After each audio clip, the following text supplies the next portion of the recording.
Bonjour à tous et bienvenue dans mon podcast. Je suis Julie Poulain et chaque samedi, je vous partage un petit bout de mon univers. J'avais initialement prévu de publier aujourd'hui la suite de mes aventures à Nakupenda, mais il y a eu un changement de dernière minute qui fait que j'ai envie de vous parler d'un tout autre sujet finalement. Parce que si j'ai créé ce podcast, c'est aussi et avant tout pour ça. Donc aujourd'hui, j'ai envie de partager avec vous mon rapport à la nourriture. Dernièrement, en fait, je rencontre pas mal de difficultés par rapport à ça et j'ai décidé de reprendre mon alimentation et ma santé en main. Alors pour vous remettre un peu dans le contexte, quand j'étais adolescente, j'ai été en surpoids. À partir de la 5e à peu près, donc je devais avoir 13 ans, quelque chose comme ça, 12-13 ans. Entre la 6e et la 5e, c'est hallucinant sur les photos de classe, j'ai doublé de volume, c'est simple. Et je crois que à 13 ans, dans mon carnet de santé, c'est écrit que je faisais 93 kilos. Donc en gros, pendant à peu près 10 ans, j'ai fait plus ou moins le même poids. Il y a eu des périodes où j'ai réussi à baisser un peu, parce que je faisais plus attention, mais voilà, je tournais aux alentours de 90 kilos quoi. Donc c'était même plus que du surpoids, c'était de l'obésité. Et en 2016, quand j'ai commencé à suivre un programme de coaching en ligne qui traitait de bien d'autres sujets que la santé et l'alimentation, c'était avant tout du leadership et du développement personnel, et bien grâce en partie à ce programme et à tout ce que j'ai mis en place à côté de ça, j'ai repris le sport, etc. J'ai complètement changé mes croyances par rapport à l'alimentation. J'ai fait beaucoup de changements en fait qui ont été quand même assez drastiques, mais en même temps je les ai pas fait en me forçant. Il y a vraiment eu un déclic au niveau de mon état d'esprit et de mon rapport à la nourriture qui a fait que en fait ça s'est fait de manière assez simple. Et en à peu près 8 ou 9 mois, j'ai perdu pratiquement 30 kilos. Donc de 93 kilos, je suis passée à 65, il me semble. Et en fait, je faisais pas un régime. C'est ça que je tiens aussi à vous faire passer comme message, c'est que jamais je suivais des règles. Je me suis beaucoup reconnectée à mon corps en fait et aux signaux qu'il m'envoyait par rapport à la satiété, par rapport à ce que j'avais envie de manger, mais pas les envies gourmandes, les envies vraiment réelles de besoin de nutriments. J'ai aussi défait pas mal de croyances, par exemple la peur d'avoir faim, le fait de devoir finir son assiette, pas mal de croyances comme ça et d'automatisme. J'ai aussi enlevé tout ce qui était très nocif en fait au niveau de la santé de mon alimentation, donc tout ce qui était dessert ou autre, effectivement j'évitais le plus possible. Je m'empêchais pas de manger des choses qui me faisaient envie, mais j'avais on va dire vraiment compris que quelque chose de sucré ou de gras, c'était pas bon pour mon corps, c'était pas ce dont mon corps a besoin pour fonctionner de la manière la plus optimale. Donc c'est surtout un changement par rapport à ça que j'avais effectué, ce qui fait que je perdais ma courbe de poids vraiment elle est en chute libre, et donc j'ai perdu tout ce poids là. Ça a beaucoup changé de choses pour moi au niveau de ma confiance en moi, de mon ressenti, au niveau aussi de mon identité.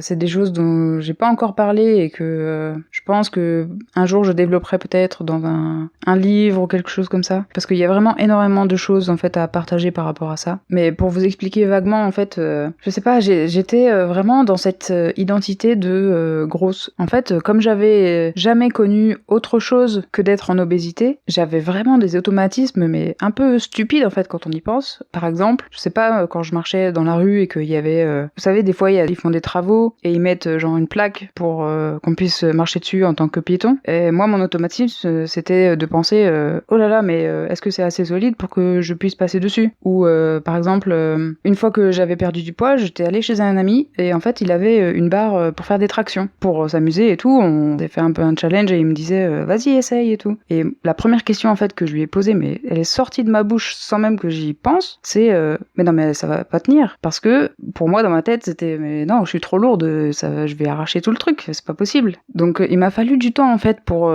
prendre conscience que mon corps avait changé et que voilà, il faisait plus le même poids, même par rapport à mes habits en fait. Il m'a fallu quand même plusieurs mois avant de refaire complètement ma garde-robe, parce que en fait j'arrivais pas à me rendre compte de à quel point j'avais maigri en fait. Je le sentais, ça c'était assez particulier d'ailleurs comme sensation aussi, toucher mon corps et en fait j'avais l'impression de pas le connaître. Je sentais des os là où j'en ai jamais senti et je me disais mais ok, c'est à ça en fait que ressemble mon corps sans toute la couche de gras quoi. Et pour les habits c'était pareil, je continuais à m'habiller dans des trucs encore plus larges. Il a fallu que ma famille me pousse aussi à aller faire un peu de shopping et à essayer des tailles en dessous, parce que moi je me disais mais non, je vais jamais rentrer dans un S, et j'enfile un S et puis ça me va parfaitement, et là j'étais choquée choquée de moi-même en fait. Je me disais mais ah ouais en fait d'accord, je peux porter ce genre de truc maintenant qui est plus juste au corps et ça me va bien quoi. Il m'a vraiment fallu un peu de temps pour m'ajuster à tout ça. Mais à côté de ça, heureusement, voilà, j'ai gagné beaucoup en confiance en moi. Je me sentais vachement plus à l'aise aussi dans mon corps parce que il y a des personnes qui sont en obésité et qui s'acceptent, qui s'aiment comme ça, qui aiment leur corps, qui sont parfaitement à l'aise avec. Moi, c'était pas mon cas du tout. Je faisais avec, tout simplement. C'est juste parce que je me disais bon, ben, il m'empêche pas de faire quoi que ce soit, mais en même temps, c'est sûr qu'il est pas au top quoi. Mais en même temps, je savais pas vraiment par où commencer. Enfin, si, on sait toujours techniquement ce qu'il faut faire. C'est juste qu'on l'applique pas. On va dire que je voyais pas en fait la nécessité de le changer. Je me disais bon ben il est comme ça, ok. Maintenant je suis habituée. C'est comme je sais pas un tableau qui est sur notre mur depuis des années. Au bout d'un moment on le voit même plus. Il fait partie du décor. Ben c'était ça quoi. Mon corps c'était ça et c'était bon ben d'accord voilà je suis comme ça. Et en fait là aussi voilà de me remettre aussi au sport, de reprendre vraiment soin de moi. Ça aussi voilà ça m'a beaucoup donné confiance en moi et puis ben voilà tout le travail aussi d'état d'esprit, tout ça que je faisais à côté, évidemment ça a joué, il n'y a pas que la perte de poids, mais en tout cas voilà, ça a été un gros changement. Et mon rapport à l'alimentation du coup, à ce niveau-là, avait énormément changé en fait, j'étais beaucoup plus à l'écoute et je faisais plus attention à ce que je mangeais pour servir au mieux, encore une fois, mon corps. Notre corps, c'est notre véhicule dans le monde. Si on n'a pas la santé, en fait, il n'y a rien d'autre qui va finalement. C'est la base de tout. Quand on est en forme, quand on est en santé, on peut vraiment expérimenter la vie à 100%. Et moi, c'est ça que je voulais en fait. Donc voilà, c'était ma vision. Après, j'avais fait quand même un changement aussi autre qui était que je suis passée végétarienne et après végane. J'ai décidé de devenir végétarienne parce que il y a plein de raisons, mais l'une des raisons c'était que déjà de base, j'en mangeais pas énormément de viande ou de poisson et que du coup, je pouvais très bien m'en passer. Donc je me suis dit effectivement, je devais en manger 2 fois dans la semaine, quelque chose comme ça, 2-3 fois dans la semaine. Donc je me suis dit oui, finalement, je peux arrêter. J'avais fait le test et puis ça me manquait pas, donc voilà. Quand après j'ai déménagé, je suis retournée temporairement chez mon père et en fait, le simple fait d'être avec ma famille, où eux ils mangeaient pas végétarien, j'ai remangé. Comme je partageais les repas familiaux, voilà, je me disais ok, je mange comme tout le monde quoi. Je voulais pas imposer aussi mes choix à qui que ce soit. Et puis après peut-être je sais pas, quelques semaines là-bas, je me suis dit en fait pourquoi est-ce que je remange de la viande, c'est pas logique, j'en mangeais quasiment plus. Sur la fin je mangeais surtout du poisson en fait. C'était le seul truc que je m'autorisais de temps en temps. Et là en fait j'avais repris et je trouvais pas ça normal. Je me disais non en fait quand moi j'étais toute seule chez moi, je mangeais pas comme ça en fait. Donc il y a aucune logique à ce que maintenant je mange toute cette viande tous les jours à chaque repas parce que c'était comme ça chez mes parents en fait. C'était la viande quasiment à tous les repas finalement. Donc j'ai cette fois-ci fait le pas vers le végétarisme. Donc ça a été la première étape et peut-être un mois après, en fait ça m'a pas paru logique de continuer à manger tout le reste. Je me suis dit en fait mais les raisons qui me poussent à arrêter de manger de la viande sont les mêmes qui finalement peuvent me pousser aussi à arrêter de manger tout ce qui est produits dérivés, puisque les animaux sont aussi utilisés pour la production de ces produits-là et sont aussi maltraités. Au niveau de la santé, il y a pas mal d'études aussi qui montraient par exemple que les produits laitiers c'était pas forcément bon pour la santé, que énergétiquement aussi la souffrance de l'animal se transmet aussi au niveau des cellules de notre corps. Enfin voilà, il y a énormément de choses qui sont entrées en compte. Et du coup, je me suis dit, ok, en fait, ce que je veux vraiment, c'est être végane. Donc, j'ai entamé cette fois-ci une transition, parce que pour moi, on peut pas devenir végane du jour au lendemain. C'est vraiment, ou alors, chapeau à ceux qui y arrivent. Pour le coup, le véganisme, ça touche pas que à l'alimentation. C'est-à-dire que il faut prendre vraiment des réflexes nouveaux, de regarder les étiquettes, de se renseigner sur les marques. C'est tout un tas, en fait, de choses qu'on fait pas quand on n'est pas végane. Moi, avant, je regardais jamais les étiquettes. J'ai commencé à regarder les étiquettes des produits quand j'ai perdu du poids, parce que je voulais faire attention à ce qu'il n'y ait pas trop de sucre dedans ou d'additifs, etc. Donc voilà, ça a été pas mal de choses. Et puis bon, par exemple, je sais pas, si j'avais des chaussures en cuir, j'allais pas les jeter du jour au lendemain à la poubelle pour en prendre des pas en cuir quoi. Elles étaient là, elles feront leur vie. Pareil, si j'avais un pull en laine, c'est pareil, j'allais pas le mettre à la poubelle. Pareil pour mes produits de beauté, j'ai terminé d'abord les crèmes que j'avais, les gels douche et autres. Et après, au moment d'en racheter, là j'ai fait mes recherches. Donc c'est pour ça que ça s'est fait sur plusieurs mois en fait.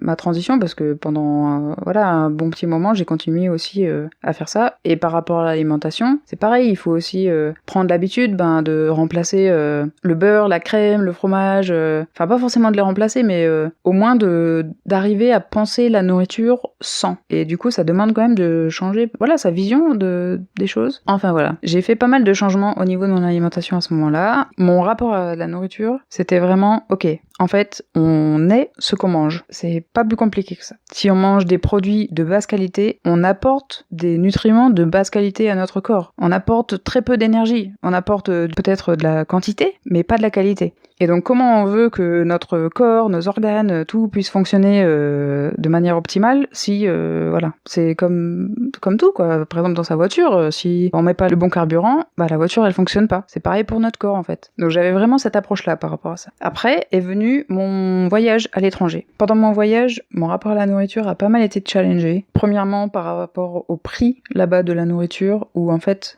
ça m'a faussé, on va dire, le critère de sélection de la nourriture. Déjà parce que du coup, quand on mange au restaurant, déjà, c'est plus compliqué de choisir vraiment ce qu'on mange. Quand on fait ses courses, on peut vraiment choisir tous les ingrédients qu'on a ou autre. Au restaurant, on a un choix parmi une liste, c'est tout. Et comme moi, j'avais un budget quand même assez restreint, en fait, je cherchais à manger, on va dire, quelque chose de bon et de copieux pour pas trop cher. Donc, en fait, j'allais pas forcément chercher ce qui était le plus sain. Je voulais aussi que ça me tienne au ventre. Donc, c'est aussi un choix que j'ai fait par rapport à ça. L'avantage qu'il y avait, c'était que du coup, comme j'avais pas accès, on va dire, à la nourriture en dehors des restaurants, ou très peu, je mangeais, on va dire, pas en dehors des repas, quasiment, à part quand je me baladais et que, comme il y a de la street food partout, effectivement, ça m'arrivait d'acheter des trucs en dehors, mais c'était assez rare, puisque de toute manière, honnêtement, la quasi-totalité des choses, c'était pas vegan, donc comme ça, c'était vite réglé. Mais en fait,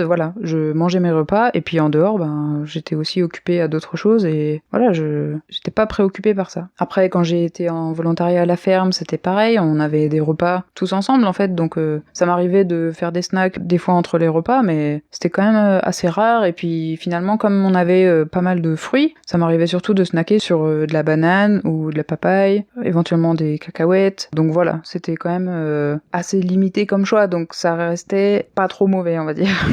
Malgré tout, il y a un moment où j'ai ressenti, quand j'étais là-bas, le besoin aussi de faire plus attention justement à un moment de la quantité que je mangeais, puisque sans m'en rendre compte, en fait, j'ai commencé à prendre des gros bols ou des grosses assiettes, ou bien à aller me resservir. Il y a un moment où, j'avais pris cette habitude de déjà manger une bonne quantité, puis en plus de ça, d'aller me resservir. Et quand je m'en suis rendu compte, après, je me suis dit, oh là là, non, ça commence à partir un peu en cacahuète, là, pourquoi est-ce que je me resserre alors qu'au final, j'ai déjà bien mangé, quoi. Mon corps a atteint le niveau de satiété et moi, j'en rajoute. Donc, c'est de l'excédent qui va être stocké et qui sert à rien. Donc, j'avais fait aussi là-bas, tout aussi un travail pour me réaligner par rapport à ça. Et j'avais réussi, à me remettre, on va dire, un petit peu dans les clous et à retrouver un rapport assez sain avec la nourriture. Après, il y a eu une expérience qui a été pour moi le top du top. C'est suite en fait à mon expérience avec le Kambo, qui est donc une médecine naturelle que j'ai expérimentée pendant une cérémonie quand j'étais en Thaïlande. Et en fait, suite à cette cérémonie, j'ai eu envie de manger uniquement cru. Mais dès le lendemain, dès le premier repas que j'ai fait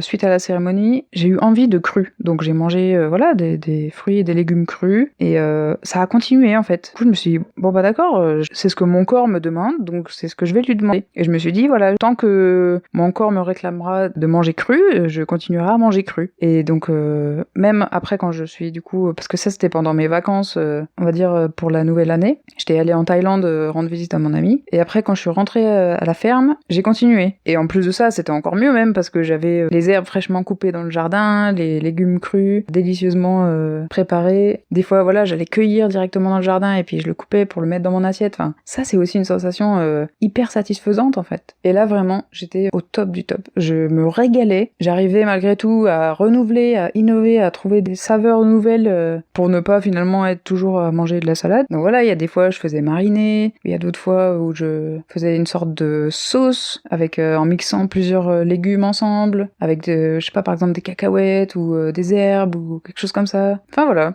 je m'amusais pas mal et puis surtout j'avais retrouvé une alimentation saine et elle me me nourrissait vraiment. Et peut-être un mois après, j'ai fait quand même, je pense maintenant avec le recul que en fait c'était quand même peut-être une erreur. C'est-à-dire que j'avais ce bon rapport-là, et j'ai eu envie, à ce moment-là, d'expérimenter le jeûne sec. J'avais expérimenté le jeûne intermittent, donc qui est de ne pas manger, quand on saute un repas, ou... Le jeûne intermittent, idéalement, c'est de ne pas manger, en fait, entre 14 et 16 heures. Donc, par exemple, c'est manger son dernier repas à 8 heures le soir, et ne pas manger avant le midi le lendemain. Ou, on choisit quel repas on veut sauter, suivant si on est plus petit déjeuner ou dîner, enfin voilà, peu importe. Chacun fait comme il le sent.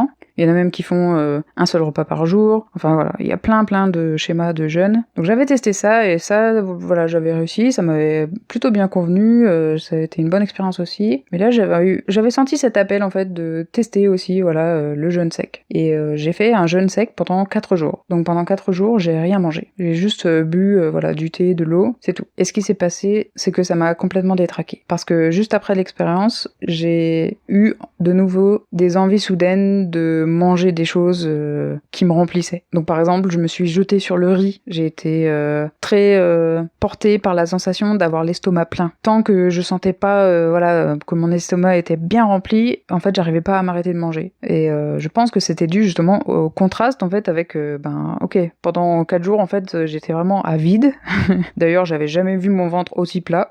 Et donc là, j'ai fait le chemin inverse. Donc suite à ça, en fait, ça a été pas mal d'ajustements pour essayer de retrouver un équilibre, parce que ça allait pas en fait. Juste avant, comme je disais, j'étais vraiment pour moi au top. Je m'étais jamais sentie aussi bien et autant en accord avec la nourriture. J'étais vraiment ok, mon corps me demande du cru, je lui donne du cru. J'adorais ça, c'était délicieux. Enfin voilà, je m'éclatais là-dedans. Et là, j'étais retombée dans un truc de des fois j'écoute pas mon corps, je mange trop, je mange pas assez, je mange des trucs qui sont pas sains, et toute la culpabilité aussi qui va avec, où je me culpabilisais moi-même de me dire mais Julie, non, mais pourquoi t'as gâché ça en fait, en même temps je cherchais comment revenir à cet état-là, parce que je savais que du coup c'était possible, mais quand je mangeais cru cette fois-ci, ça me suffisait plus, donc c'était très bizarre en fait. Mais heureusement, suite à ça, du coup après ça a été la fin de mon aventure à Nakupenda, et donc j'ai quitté la ferme, et donc après je suis partie en Inde, et donc là-bas j'ai retrouvé en fait le rythme que j'avais en voyage, où du coup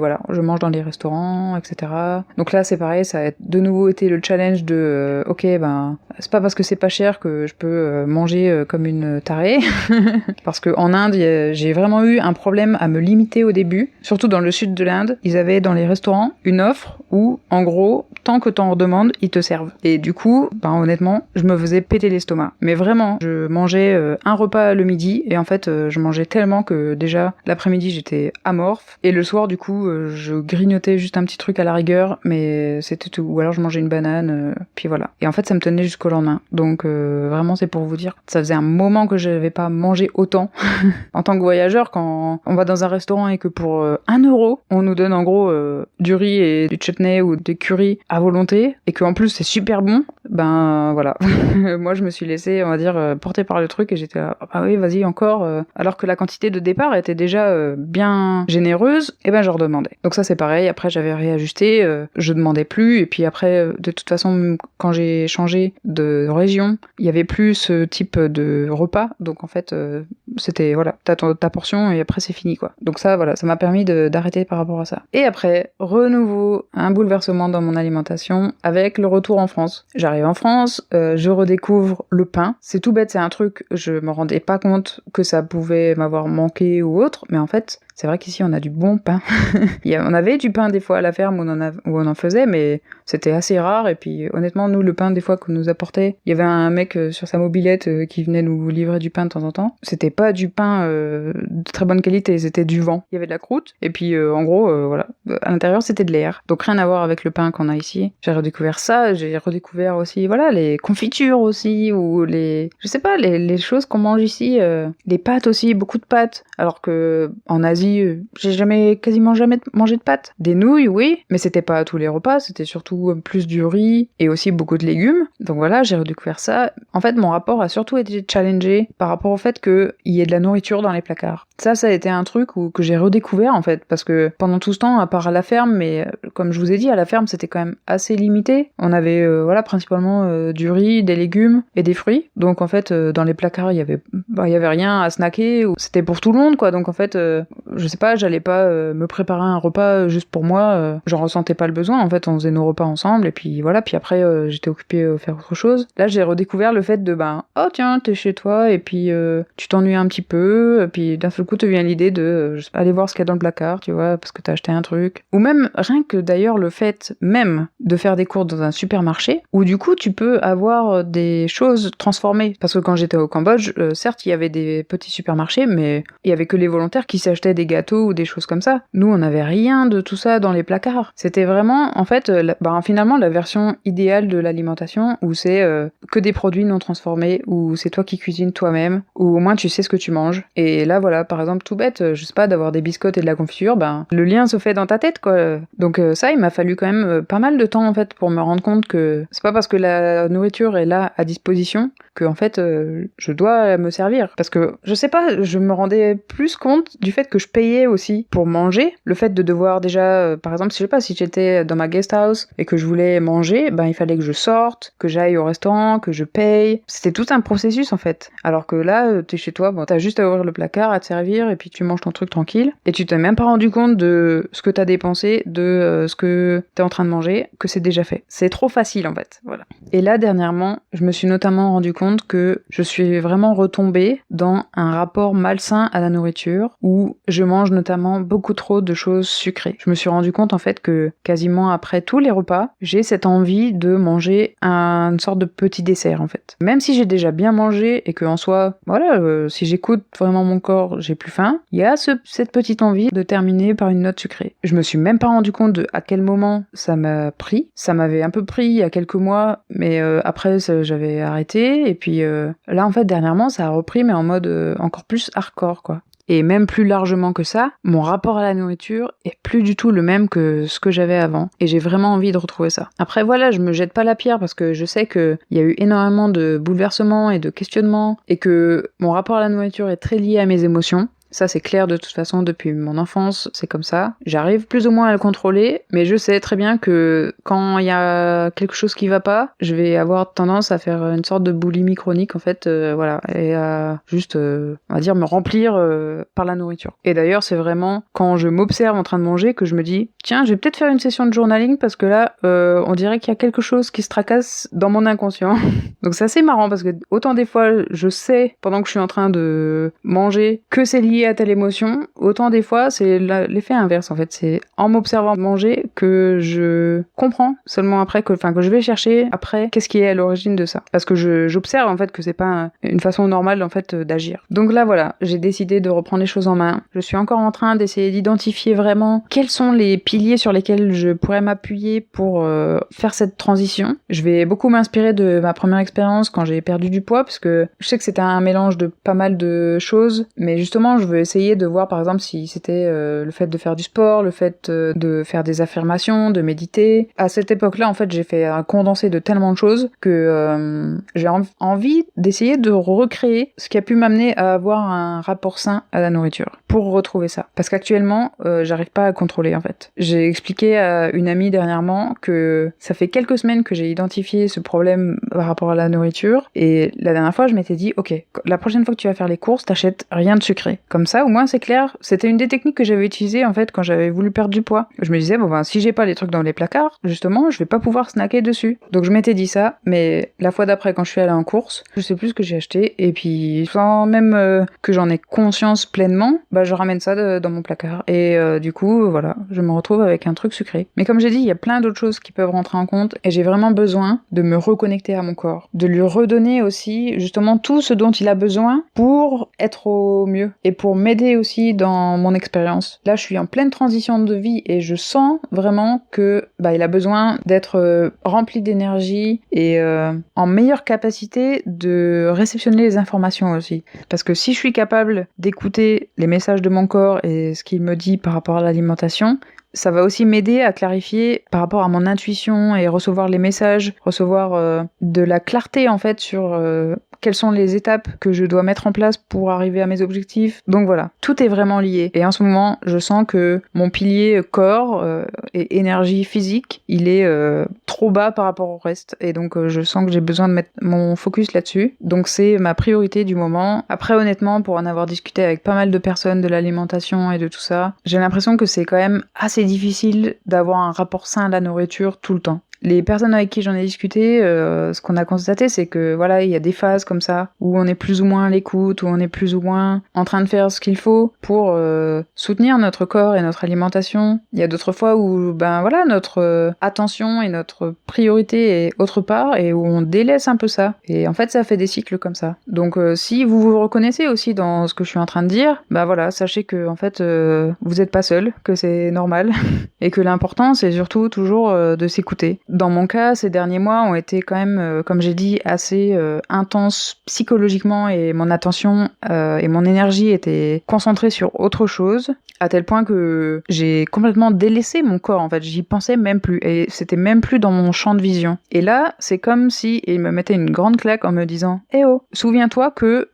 t'as aussi besoin de moi pour fonctionner bien, et que il faut pas trop m'oublier. » Donc voilà, même au niveau de mes habits, je me suis rendu compte dernièrement que en fait, je suis rentrée de voyage, j'avais mes habits du coup que j'avais en voyage, et j'ai retrouvé certains habits que j'avais laissés en carton du coup en partant. Ça tombait bien parce que c'était des habits d'hiver, donc j'ai eu de quoi faire. Sauf que en fait, c'est toujours les mêmes trucs qu'il y a 2 ans. Ce que je portais en voyage, c'était plutôt aussi des choses pratiques. Par exemple, j'avais des baskets qui pouvaient aussi me servir pour faire de la randonnée. Et en fait, aujourd'hui, je les ai toujours. Autant quand je voyageais, je pouvais pas me permettre de transporter 2-3 paires de chaussures. J'avais juste, ma paire de baskets et une paire de tongs. C'était tout ce que j'avais. Parce que, je voyageais avec un sac à dos, donc je peux pas non plus avoir tout. Pareil pour mes vêtements. J'avais un jean, j'avais une veste, j'avais, 2-3 t-shirts. Enfin voilà, c'était quand même assez limité. Donc il fallait que ce soit, on va dire, utile et pratique. Et même si je suis pas une grande fan de faire du shopping et je suis pas non plus en train de tomber dans l'inverse, qui est de multiplier inutilement son nombre de vêtements et son nombre de chaussures, parce que ça, je trouve que c'est aussi de la surconsommation. On n'a pas besoin non plus d'avoir 15 paires de chaussures, on n'a pas besoin d'avoir 15 000 habits qu'on porte une fois. Moi, je reste quand même dans une façon de voir les choses qui est assez minimaliste et basée sur un retour à l'essentiel. Mais quand même, c'est important aussi de se sentir bien dans sa peau, de se sentir bien dans ses habits, et d'être aussi en accord que ce qu'on porte, ça nous représente. Et moi, dernièrement, j'ai senti un décalage. Et donc, j'ai décidé de faire aussi un changement par rapport à ça, de m'autoriser, à refaire un petit peu de shopping et à renouveler ça pour juste retrouver aussi cette confiance dans mon apparence même, parce qu'elle est toujours là intérieurement, mais c'est vrai que extérieurement, je me laissais un peu aller, on va dire. Bref, voilà, on n'est pas encore tout à fait au nouvel an, mais je décide de prendre des bonnes résolutions dès maintenant et de me réaligner avec mon corps. C'est ce que j'avais envie de vous partager aujourd'hui. N'hésitez pas à me dire en commentaire si ça a résonné en vous, si ça vous évoque quelque chose, ou si vous voulez me partager votre expérience. Moi je suis très ouverte à la discussion et j'adorerais parler de ça avec vous. Je trouve que c'est un sujet justement qui est fascinant et dans lequel on peut aussi tous se soutenir les uns les autres, même si on n'a pas tous à faire la même expérience. Il y a quand même des grandes lignes qui se dessinent. Donc voilà, en commentaire ou en MP, comme vous voulez, sentez-vous libre. Sachez que chez moi la porte est toujours ouverte. Merci beaucoup de m'avoir écouté. Sincèrement, ça me fait très plaisir de savoir que certains d'entre vous suivent mon podcast chaque semaine, ou en tout cas le plus possible. Et du coup, je vous dis à la semaine prochaine. Prenez soin de vous.